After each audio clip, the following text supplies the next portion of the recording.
أعوذ بالله من الشيطان الرجيم. بسم الله الرحمن الرحيم. الحمد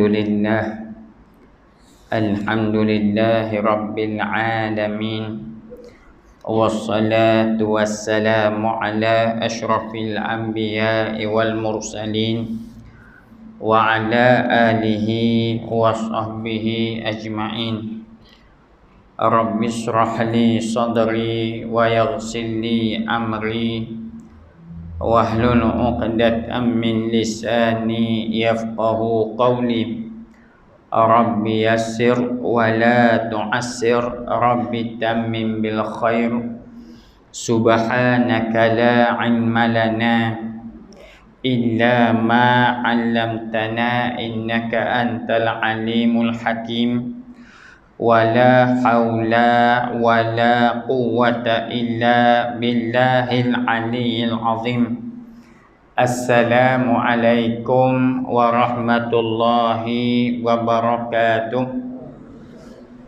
قال مصنف رحمه الله: ونفعنا بعلومه في دارين آمين ya rabbal alamin, ya rabbal alamin.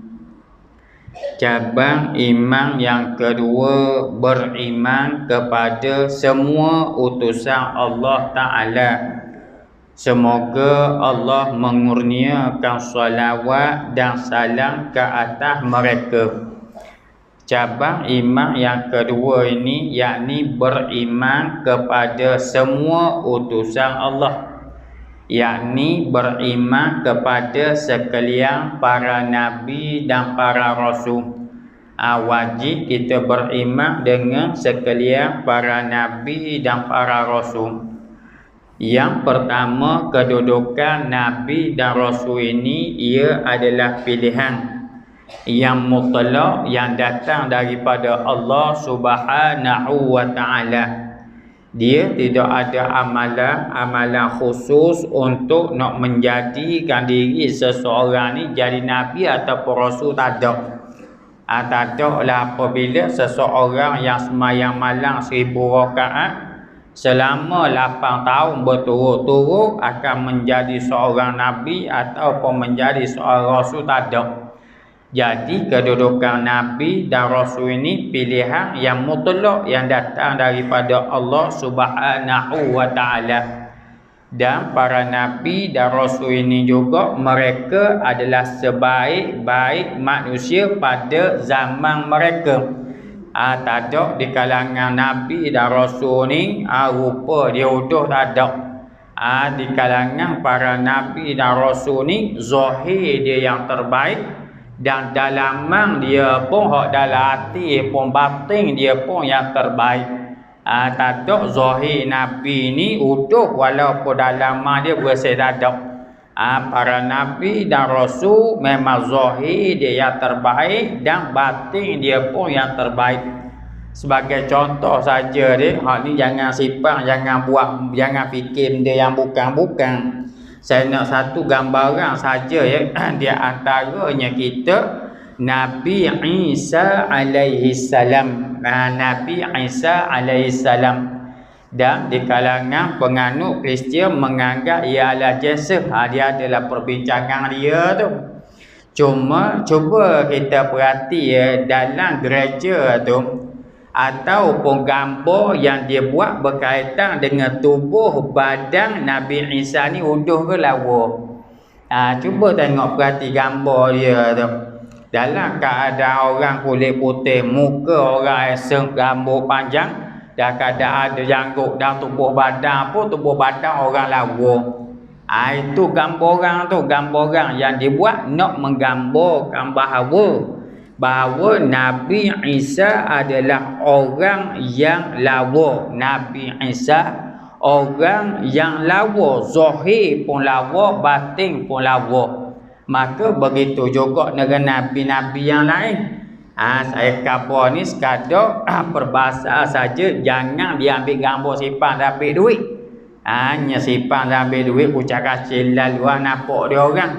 Mu ni agama mda ni sifat gambar jasa dalam ambil duit ni. Takutnya faham kok lain. Cuma nak kata Nabi dan Rasul ni dia orang yang terbaik pada zaman dia. Pada zaman dia dengan wajahnya yang terbaik, hak dalaman pun dia terbaik. Batu di kalangan para Nabi dan Rasul terutamanya Nabi Muhammad sallallahu alaihi wasallam kita dah boleh buat kurang. Terutamanya dalam merendahkan walaupun dari sudut zahir Nabi. Kita kata Nabi sama hitam ngaku jatuh akidah rosak jadi kafir. Kerana apa? Kerana Rasulullah sallallahu alaihi wasallam makhluk yang terbaik. Rasulullah ngaku lebih kurang ya bucik cakap gitu kafir hukum dia. Walaupun dengan sekadar nak bergurau. Sebab tu para Nabi dan Rasul mereka adalah golongan yang terbaik yang dipilih secara mutlak oleh Allah Ta'ala satu. Di kalangan para Nabi dan Rasul wujudnya perbezaan dari sudut tugas. Perbezaan dia dari sudut tugas. Nabi adalah orang lelaki yang diutuskan oleh Allah Subhanahu wa Ta'ala, yang diturunkan wahyu kepadanya dan untuk dirinya sahaja. Ini Nabi. Ini Nabi. Ada pun Rasul wahyu yang diturunkan oleh Allah Ta'ala kepada mereka untuk dirinya dan juga untuk disampaikan kepada orang yang lain. Semua di kalangan Rasul adalah Nabi. Dan bukan semua di kalangan Nabi adalah Rasul. Tu jelas dah. Semua di kalangan Rasul pasti dia Nabi. Ada pun bukan semua Nabi itu adalah Rasul. Kita kena aku lain sikit lah mudah untuk kita faham. Semua guru besar adalah guru. Ada pun bukan semua guru adalah guru besar. Jelas dah. Ustaz jawab pening sikit. Begitu. Yang kedua, bilangan para Nabi dan Rasul ni macam mana ya? Bilangan para Nabi dan Rasul.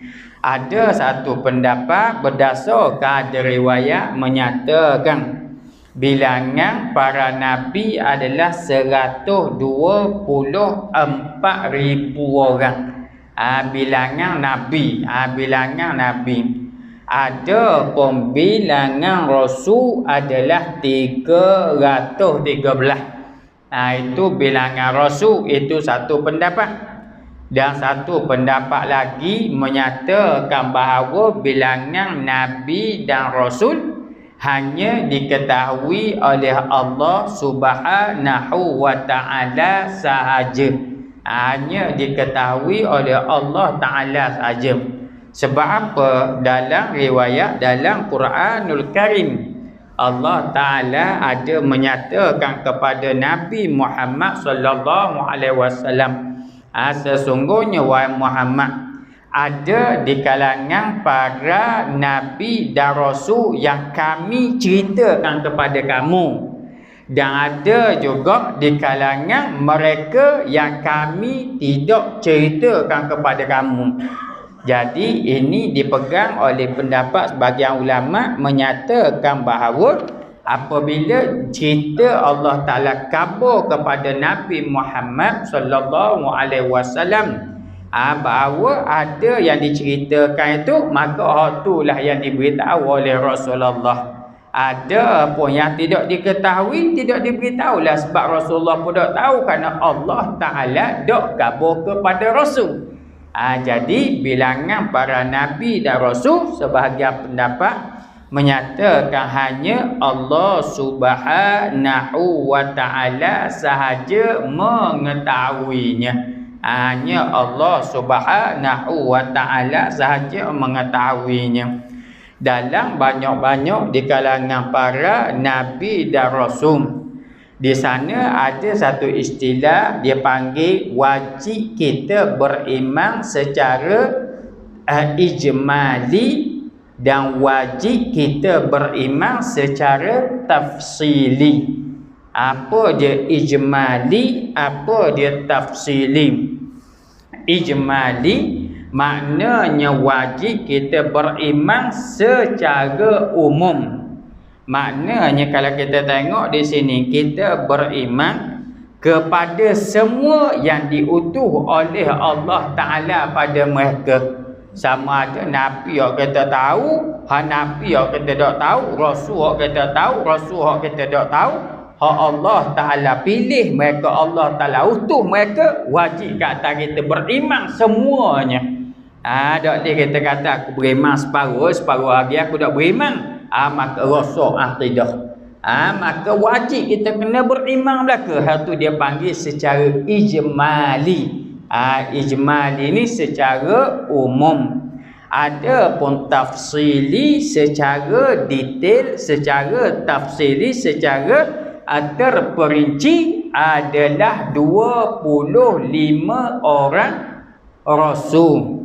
25 orang rasul. Dan 25 orang rasul tu semua di kalangan kita tahu dah. Cuma kadang-kadang kalau duk sebut-sebut banyaklah tinggal Adam Idris, kadang-kadang tinggal Zulkifli, kadang-kadang tinggal Nabi Ayub. Tapi kita tahulah 25 orang rasul tu. Dan 25 orang rasul tu ambil mana? Yang jadi siapa kena beriman secara tafsili. Maksud tafsil ini kita tanya, mu beriman tak dengan Nabi Ayub? Aku beriman dengan Nabi Ayub. Kita mengetahuinya walaupun tidak wajib kita menghafaz namanya seorang demi seorang. Tapi kalau mengapa itu lebih baik daripada mengapa benda lain. Jadi nak kapanya secara tafsili 25 orang rasul ni diambil mana? 25 orang rasul ini bersandarkan dengan dalil yang qat'i, yakni datang daripada Al-Quranul Karim. Sebab tu wajib beriman secara detail kerana disebut oleh Allah Ta'ala dalam Quran. Disebut oleh Allah Ta'ala di dalam Al-Quranul Karim. Jadi apabila disebut oleh Allah Ta'ala, wajib kita kena imanilah. Wajib kita kena imani. Wajib kita kena beriman dengan mereka. Cuma di kalangan para Nabi dan Rasul, kita tambah sedikit maklumat. Di kalangan para Nabi, ada beberapa orang di kalangan mereka ataupun ada beberapa orang watak yang menjadi khilaf di kalangan ulama, sama ada mereka ni nabi ataupun tidak. Sama ada mereka nabi ataupun tidak. Di antaranya yang pertama Dzulqarnain. Dalam surah Kahfi itu semua kita tahulah. Dan kita disuruh oleh Rasulullah sallallahu alaihi wasallam kalau boleh jadikanlah 10 ayat awal surah Kahfi ataupun 10 akhir surah Kahfi ataupun 10 ayat daripada surah Kahfi menjadi bacaan harian kita. Kenapa? Itu di antara cara nak mengelak diri daripada fitnah Dajjal ni disebut dalam hadis Nabi ni. Jadi sama ada 10 awal ataupun 10 akhir ataupun 10 ayat daripada surah Kahfi. Dalam surah Kahfi itulah Dzulqarnain dah. Dzulqarnain ini menjadi khilaf di kalangan para ulama. Sama ada dia semata-mata merupakan raja yang adil ataupun dia merupakan nabi. Satu. Yang kedua di antaranya adalah Luqmanul Hakim. Luqman merupakan salah seorang hamba Allah yang disebut secara khusus dalam Quran. Siap ada surah Luqman lagi. Jadi Luqman yang disebut dalam Quran tu sebenarnya dia siapa? Nabi ke ataupun macam mana? Maka ni jadi khilaf di kalangan ulama ni. Khilaf di kalangan para ulama. Jadi apabila khilaf di kalangan ulama, dia dalam perkara furu' dalam akidah. Perkara furuk dalam akidah untuk makluman kita, baik ilmu akidah, baik ilmu fiqh, baik ilmu tasawuf, setiap ilmu Islam, baik ilmu sirah sendiri pun terdapat khilaf yang begitu banyak. Masing-masing ada sandaran, masing-masing ada dalil belaka. Jadi Luqmanul Hakim dibahas oleh para ulama, adakah dia nabi ataupun dia orang yang dianugerahkan oleh Allah Ta'ala hikmah bijaksana. Tu khilaf. Ada apa 25 orang rasul tu wajib kita mengimaninya secara tafsili, secara detail. Cuma di kalangan 25 orang rasul ni pula ada perbahasan sikit. Maksud perbahasan ni, kalau 25 orang rasul yang nama dia masyhur dah dikenali dah dalam masyarakat umum, contoh Nabi Ibrahim, contoh Nabi Musa, orang dengar semua dah kisah dia. Jadi hak pasal gini kita tanya, mu beriman tak dengan Nabi Musa? Berimanlah sebab kita kenal Nabi Musa. Sebab ni kisah masyhur. Tapi kalau kisah nabi-nabi yang mungkin jarang-jarang kita dengar, Ilyasah, tu nabi yang jarang-jarang kita dengar tu. Maka nabi ni kalau orang tanya siapa tu, maka kita terang dia, baru dia beriman. Tak ada jadi masalah. Sebab apa? Ada sebahagian nabi ni masyhur di kalangan orang awam pun masyhur.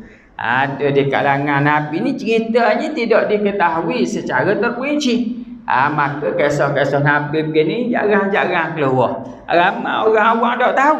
Malaikat telah diterang keadaan dia terang dalil dia, maka wajib kita beriman. Terang dah, nafi juga, itu baru jadi rasa akidah. Baru jadi rasa akidah. Maka cabang iman yang kedua, beriman kepada semua, beriman kepada semua utusan Allah Subhanahu wa taala. Tak boleh buat beza-beza. Kalau jawab beza-beza, hanya jadi cerita lain lalu. Cerita lagu mana? Kita tengok firman Allah Ta'ala ni. Firman Allah Subhanahu wa ta'ala, wal mu'minun kullun amana billahi wa malaikatihi wa kutubihi wa rusulihi la nufarriqu baina ahadim min rusulih. Artinya, dan juga orang yang beriman, semuanya beriman kepada Allah dan malaikat-malaikatnya dan kitab-kitabnya dan rasul-rasulnya. Mereka berkata, kami tidak membezakan antara seorang dengan yang lain daripada rasul-rasulnya. Ini dalil firman Allah Ta'ala. Dalil Quran menyatakan apa? Bagi orang beriman, semua mereka beriman pada Allah, pada malaikat, pada kitab, pada rasul-rasulnya. Mereka berkata, ayat ni orang beriman dia kata apa? Kami tidak membezakan antara seorang rasul dengan rasul-rasul yang lain. Maksud beza di sini, beza dalam perkara apa? Di sini untuk maklumat kita, di kalangan para nabi dan rasul, boleh tak kita membeza-bezakan mereka? Di kalangan para nabi dan rasul, memang kedudukan, martabat, status mereka berbeza-beza. Memang di kalangan mereka berbeza-beza. Jadi perbezaan ini, perbezaan dari kedudukan mereka di sisi Allah, memang ada perbezaan. Di kalangan para nabi dan rasul, kedudukan rasul lebih tinggi daripada para nabi. Di kalangan 25 orang rasul yang disebut dalam Quran, maka kedudukan dia lebih tinggi daripada para rasul yang tidak disebut dalam Quran yang lain. Jadi di kalangan 25 orang rasul ni pula ada 4 orang rasul yang dianugerahkan oleh Allah Ta'ala kepada mereka kitab Taurat, Injil, Zabur, Al-Quranul Karim. Dan di kalangan 25 orang rasul pula ada nabi kedudukan yang lebih tinggi, yakni dia panggil ulul azmi, 5 orang rasul di kalangan ulul azmi. Mereka yang mendapat ujian yang lebih dahsyat nak dibandingkan dengan nabi-nabi yang lain. Siapa dia? Di antaranya Nabi Nuh alaihissalam. Boleh bacalah kisah dia bagaimana dahsyatnya dakwah Nabi Nuh alaihissalam dalam nak menyebarkan Islam yang mendapat penentangan daripada masyarakat setempat, anak beranak, bini sendiri, orang yang dekat dengan dia. Dakwah 950 tahun. Yang turut Nabi Nuh dak sampai 80 orang. Ni pendapat paling ramai sebenar tu disebut 80 orang tu. Pendapat kebanyakan ulama sikit belaka sikit, ada hanya beberapa orang saja. Bayangkan 950 tahun dakwah. Tu Nabi Nuh alaihissalam. Di antaranya lagi Nabi Musa alaihissalam. Di antaranya Nabi Isa alaihissalam. Di antaranya Nabi Ibrahim alaihissalam. Dan juga Nabi Muhammad sallallahu alaihi wasallam. Ni ulul azmi ni. Ulul azmi ni kedudukan dia tinggi daripada orang lain lagi. Dalam 5 orang Rasul ulul azmi ni, ada seorang kedudukan dia paling tinggi adalah Rasulullah sallallahu alaihi wasallam. Membezakan status yang sedemikian, hukum dia tak ada jadi masalah. Tak ada jadi masalah. Malah pernah di kalangan sahabat-sahabat Nabi ni dia bincang. Dia cakap sama-sama dia rasa, aku rasalah Nabi Adam lah orang hak dekat hebat kali, hak paling disayangi oleh Allah lah. Kenapa? Kerana Nabi Adam ni dia diciptakan oleh Allah tanpa mak, tanpa ayah. Orang pertama dicipta oleh Allah. Maka sahabat kata, dah aku rasa Nabi Musa. Kenapa? Nabi Musa ni boleh bercakap langsung dengan Allah Subhanahu wa ta'ala.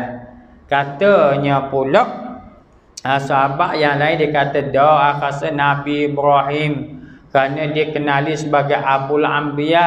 Hak ni pula kata Nabi Isa, kerana dia ni datang dalam keadaan tak ada ayah, hanya mak saja. Masing-masing dia datang ke hujung masing-masing ni. Kebetulan Rasulullah dengar. Rasulullah kabarlah apa yang kamu kata tu betul. Ni kedudukan gini, ni kedudukan gini. Cuma paling mulia sekali di sisi Allah Ta'ala adalah aku. La fakhran, bukan aku nak sombong ni. Aku nak kabar cerita sebenar. Hak yang paling hampir dengan Allah akulah, dan aku dikenali sebagai Habibullah, kekasih Allah. Akulah orang yang pertama yang akan menjejak kaki ke dalam syurga Allah Ta'ala ma'al masakin, bersama dengan hamba-hamba, bersama dengan umat aku yang miskin.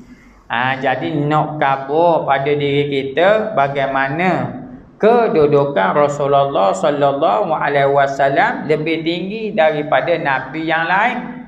Dan kita ni hak doa tu maqamam mahmudan ladzi wa'adta. Hak kita baca doa selepas daripada azan tu. Doa selepas daripada azan tu, kalau kita nak tahu, kita berdoa pada Allah supaya dia anugerahkan Nabi Muhammad maqamam mahmud. Kedudukan yang terpuji. Maknanya kedudukan hak paling tinggi sekali di hari akhirat kelak. Dan memang kedudukan ni dipegang oleh Rasulullah sallallahu alaihi wasallam. Begitu. Jadi di sini nak khabar kedudukan para nabi dan rasul ni ada perbezaan dia. Cuma di sini dia sebut kami tidak membezakan antara seorang dengan yang lain daripada rasul-rasulnya. Tapi dalam Quran kata tak boleh membezakan. Di sinilah perlunya kepada tafsiran, penjelasan, perincian yang datang daripada para alim ulama. Ulama menyatakan perbezaan di sini, perbezaan berkaitan dengan keimanan. Hak tu dak boleh bezakan tu. Perbezaan dari sudut keimanan. Kalau kita tengok di kalangan orang-orang Yahudi, mereka tidak bersetuju dengan Nabi Muhammad, tidak beriman dengan Nabi Muhammad sebab apa? Semua di kalangan kita tahu bahawa mereka mengharapkan Nabi terakhir dibangkitkan di atas muka bumi ini adalah Nabi daripada keturunan mereka. Kalau kita tengok susu galuh Bani Israel ni kan, kita boleh tahu lalulah. Dia asalnya daripada Nabi Ibrahim.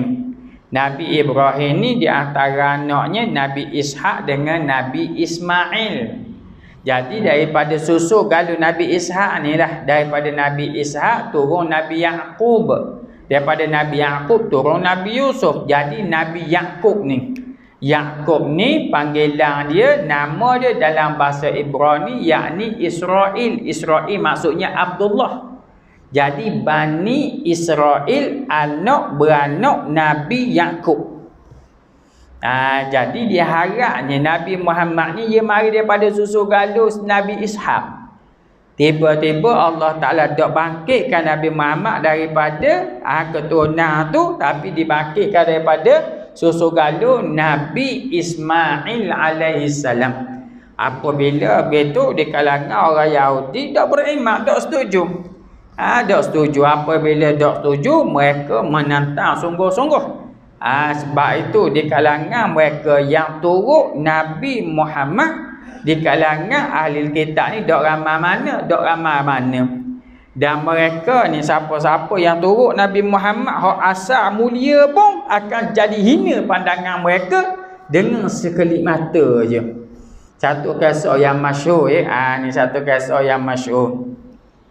Bagaimana salah seorang daripada tok guru besar ahli kitab yang bernama Abdullah bin Salam. Abdullah bin Salam dia merupakan ulama dari kalangan ahli kitab. Ingat sebut ahli kitab ni maknanya orang yang bergelumang dengan agama dah. Macam kita lah orang perita kalau mari surah 2 kali baru dak panggil ahli surah. Yang jadi ahli surah tu sebabnya dia masuk kelak dia dah, maknanya memang kaki surah. Sebab tu dapat panggilan ahli surah. Tu surah orang surah SKC tu, surah ni tu surah tu.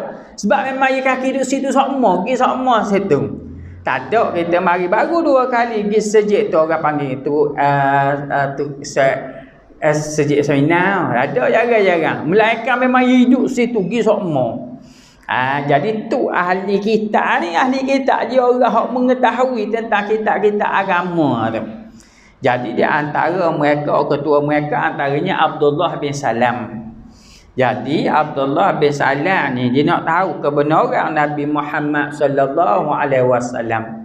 Dia datang jumpa dengan Rasulullah sallallahu alaihi wasallam. Dia bersoal jawab. Dalam kitab tafsir ni banyaklah. Dan Tok Guru biasalah cerita kisah ni banyak Tok Guru cerita sama Tok Guru Haji Adib. Banyak dia cerita pasal soalan kisah Abdullah bin Salam dengan Nabi Muhammad sallallahu alaihi wasallam. Jadi apabila beberapa soalan yang dikeutarakan oleh Abdullah bin Salam kepada Nabi Muhammad, Nabi Muhammad jawab sebagaimana apa yang terdapat dalam kitab mereka, dalam kitab Taurat mereka. Jadi apabila benda hak dalam Taurat kabur gitu, tu memang hak tulah jawapan hak Nabi Muhammad kabur, nyebabkan terus Abdullah bin Salam mengucap. Masuk Islam tu dia kata semua ni memang Nabi betul, Nabi akhir zaman. Sebab ni sebelum ni hak zahir je dengar pasal mu keturunanmu betul dah. Tapi belum ni dak gila rapat lagi. Dak kira rapat lagi ni, rapat soal jawab. Baru puasa betul sungguh. Ni ramai hak pasal gini, ramai agak ni ramai ni. Maksudnya kadang-kadang dia ambil buah orang perangai Tok Guru ni cakap perangai Tok Guru jahat sebab dak kenal. Apabila dah kenal rapat, kenal tuan punya tubuh, baru dia tahu siapa ya ulama, siapa dia Tok Guru. Saya cerita satu kisah ni seling sikit. Bagaimana Tok Guru jadi.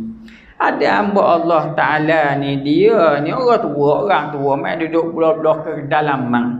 Dia dengar kata nama Tok Guru, orang Dok Ibrahim lah, Dok Ibrahim. Jadi apabila Dok Ibrahim pula anak dara ni dengar kuliah hari Selasa di hari Jumaat di Rusila. Cerita lama dah, cerita lama. Tok Guru hamba sendiri cerita. Jadi apabila begitu, kebetulan hari Jumaat ni anak saudara dia ajak. Dia kata, "Mak, pergi jalan pergi Terengganu kali lama dak pergi Terengganu." Dia sengeleng pilih hari Jumaat, tahu dia ada paru sila tu guana kalau pukul 9. Jadi apabila begitu dia sengeleng lalu kat pukul 9. Dia kata, ramai orang wak dia sini. Tak tahu kok mai berhenti nampak ramai orang jual. Alah kawan tu turun gigi juga lah. Lalu tengok orang ngajar. Siapa ngajar? Dia dengar je. Dia dengar lepas, dia dengar. Puk dia kata sedap orang mengajar tadi. Bapak sedap dia kata sedap yang mengajar tadi. Siapa dah tu? Dah kita tunggu orang kata kat kiri baca khutbah pula. Dah kita tunggu dulu lah. Lepas tu Guru naik baca khutbah. Dah Guru khutbah kan berketek. Dia ingat belaka Pas keluar daripada sejik tu, pas cakap. Dia ingat belaka. Dok tengok tek langsung. Dok ngatuk langsung tak didengar khutbah. Dia puji. Dia kata, "Pok kenal dok siapa tau?" Dia kata, "Dok kenal. Tapi sedap sungguh lah. Hak tu lah hak Pok Dok Ibrahim tu jadi tu. Ya, dok mudah hidup kata korang pun." Mula dah. Lepas ada tu anak dara dia kata apa tekan Pok dara ajak mu pergi sila. Belum ni anak dara hak rajin-rajin sekali dah Pok dara nak pergi mu, turun mu anak dara kena ikut walaupun tak mungkin. Jadi kabur kadang-kadang ada orang pasal gini. Jadi apabila Abdullah bin Salam selesai soal jawab dengan Nabi Muhammad sallallahu alaihi wasallam, dapat jawab alhamdulillah. Masuk Islam. Lalu apa Abdullah bin Salam khabar pada Nabi Muhammad. Wahai Nabi Muhammad, mau tahu tak? Nak tahu perangai orang Yahudi ni guana. Kaki confirm orang Yahudi akan mari cari aku kerana dia tahu dah aku aku khabar ke dia aku nak pergi jumpa dengan Muhammad. Aku nak berdebat dengan dia, nak soal jawab dengan Nabi Muhammad. Biar dia nak jawab. Dan dia tahu siapa aku. Jadi kalau dia mari kamu, wahai Muhammad, mu tanya dia siapa dia Abdullah bin Salam pada pandangan dia. Mu jangan kabur aku masuk Islam, mu jangan kabur. Rasulullah kata tak apa. Maka tak lama pada tu Abdullah bin Salam yang nusuk. Maka marilah orang Yahudi tanya, "Wahai Muhammad, kenapa ada Abdullah bin Salam?" Lalu katanya Nabi Muhammad, "Aku nak tanya mu, siapa dia pada pandanganmu ni Abdullah bin Salam ni orang pada mana?" Katanya orang Yahudi, "Ya Muhammad, ni orang alim di kalangan kami. Orang baik, orang juruh jadi kota kami. Ni orang alim ni, makna kami respect betul-betul lah orang juruh benar dia. Ni Abdullah bin Salam ni." Apabila dia katanya puji, Abdullah bin Salam keluar. Dia kata, "Wahai sahabat aku, bahawa sesungguhnya aku telah menganut agama Islam." Apa kata orang Yahudi? "Wahai Muhammad, Abdullah bin Salam yang jahat kali." Tadinya kata baik, lepas dia kata kawan tu masalah, "Ya Rasulullah, wahai Muhammad, ni Abdullah bin Salam yang jahat kali. Perangai paling uduh di kalangan kami. Kami dak berakhir belaka ke dia. Tak apalah yang nak masuk Islam pun moga perangai uduh." Katanya Abdullah Salam, "Wahai Muhammad, kenapa dak mendaruh kabar?" Tu orang Yahudi. Mereka ni kalau kena ngerem mereka mula orang hebat kali. Dok ngerem tengoknya faham rapat-rapat. Maka di sini dia nak beritahu di kalangan orang Yahudi mereka dak beriman dengan Nabi Muhammad, tapi dengan nabi yang lain mereka berbangga. Contoh Nabi Sulaiman alaihi salam. Siapa di kalangan mereka dia kata nak roboh Baitul Maqdis. Kenapa? Nak gali mula Haikal Sulaiman yang berada di bawah sana. Kenapa mereka berbangga dengan Nabi Sulaiman? Mereka berbangga dengan Nabi Musa alaihissalam. Mereka berbangga tu.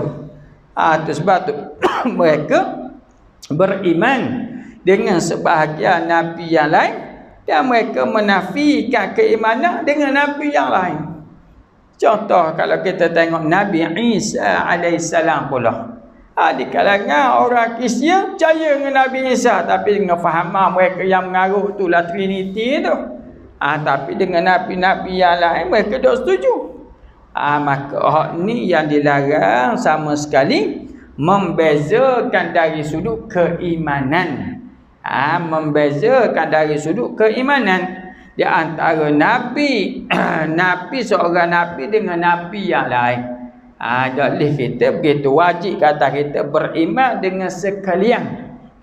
Tak kira lah nabi mana pun wajib kita kena beriman.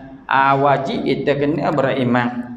Kita sebagai Allahumma salli ala sayyidina Muhammad, sebagai umat Nabi Muhammad sallallahu alaihi wasallam, kisah-kisah nabi ni kita kena tahu.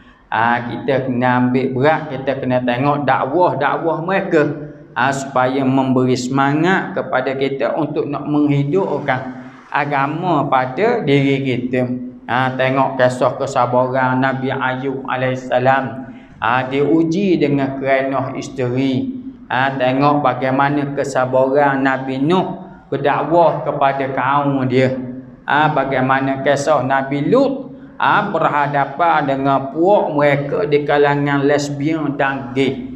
Kalau kita tengok kisah mereka cukup menyeramkan lah. Cukup menyeramkan kisah mereka ni.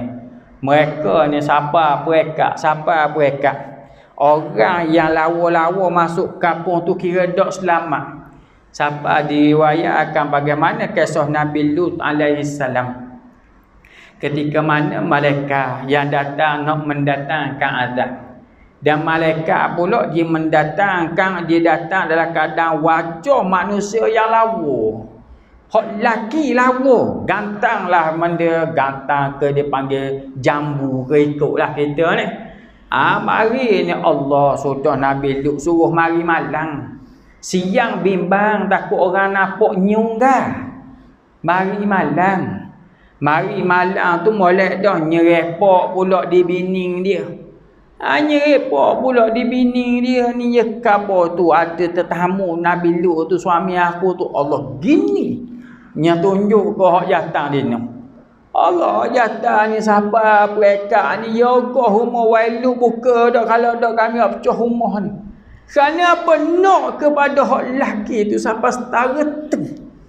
Siapa setara tu maknanya kalau hari ni gak ropok anak dara buka pintu rumah tu seolah-olah gitu. Tu siapa perekat Nabi Lut lari dah keadaan malaikat khabar dak apalah mu lari aku ni bukan orang ni, aku utusan Allah. Datang sini pun awak mari azab kepada puakmu hak berat-berat doa ni. Tu kisah Nabi Lut alaihissalam. Kalau kita tengok kisah Nabi Saleh tak? Kisah Nabi Saleh dengan kisah dengan unta yang mukjizat yang Allah Taala beri pada Nabi Saleh alaihissalam. Asalnya dicabak dia puak dia buat mari unta daripada bukit jadi besar unta. Tapi kena bagi air telaga, sehari unta, sehari orang kampung guna. Siapalah di kalangan mereka dak puas. Dak puas hati. Mereka bunuh unta Nabi Saleh. Nabi Saleh pesan dah pergi amaran, jangan buat benda ni, jangan kosek pun unta ni.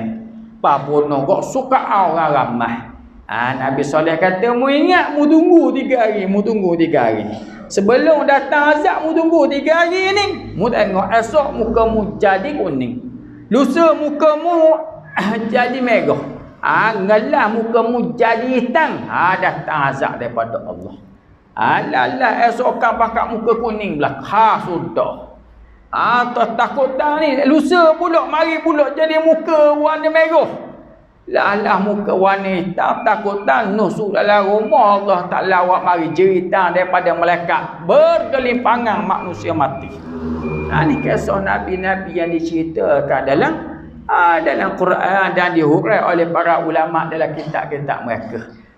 Kita sebagai umat Nabi Muhammad ni kisah-kisah gini kena banyak tahulah. Kena baca kisah-kisah gini untuk anak-anak kita. Dah kita nak cerita guana anak kalau ayah dia mak dia pun dak baca dak tahu. Mak Nabi Muhammad bin dia Muhammad bin Ali ya hoi. Nabi Muhammad bin Ali kita benar semua ada yang hamba Allah Ta'ala jawab. Nabi Muhammad bin Ali kata, Kita je ke benda mengarut gora ya Nabi Muhammad bin Ismail. Nak kata gua ni? Nak kata gua ni? Nak cerita ke Nabi gua ni anak-anak kalau balah tu. Kalau balah tu mak ayah, naudzubillah min dzalik. Hadis Nabi sallallahu alaihi wasallam. Hadis Umar bin Al-Khattab radhiyallahu anhu yang terdapat dalam As-Sahihain tentang pertanyaan Jibril alaihi salam. Maknanya dalil berkaitan dengan hadis datang daripada hadis Jibril. Maksud hadis Jibril, malaikat Jibril menyamar jadi orang. Dia duduk rapat dengan Rasulullah, dia soal jawab dengan Nabi. Dia tanya, Nabi jawab, malaikat Jibril membenarkan. Sampai Sayyidina Umar kata, aku pelik orang ni. Siapa dia ni? Dia tanya, Rasulullah jawab, dia pula yang membenarkan jawapan Rasulullah. Jadi apabila jadi begitu, lah timbullah antaranya perkara ni lah. Timbul ni berkaitan dengan 3 soalan besar. Apa tu Islam? Apa tu iman? Apa tu ihsan? Hak ni yang jadi dasar ilmu fiqh, ilmu akidah, ilmu tasawuf ni. Ni dia mari daripada 3 soalan ni lah ni. Hadithul Jibril dia panggil. Yang mana apa hadis Nabi ni, al-imanu an tu'mina billah wa malaikatihi wa kutubihi wa rusulihi. Yang bermaksud iman ialah kamu beriman kepada Allah, para malaikat, kitab dan para rasulnya. Ini dalil sandaran berkaitan dengan hukum. Yang kedua ni beriman dengan sekalian Nabi. Ambil mana? Dalam dalil Quran pun ada, hadis Nabi pun ada. Cabang iman yang ketiga, beriman kepada malaikat. InsyaAllah kita sambung lagi pada perjumpaan yang akan datang. Wallahu a'lam. Wallahu ta'ala a'la wa a'lam. Sebelum kita surah ni, untuk makluman, insyaAllah lepas semayang isyak lagi kita akan adakan tahlil, buat tahlil untuk rozak sulung dengan ruqyah sulung, insyaAllah. Wallahu a'lam. Assalamualaikum warahmatullahi wabarakatuh.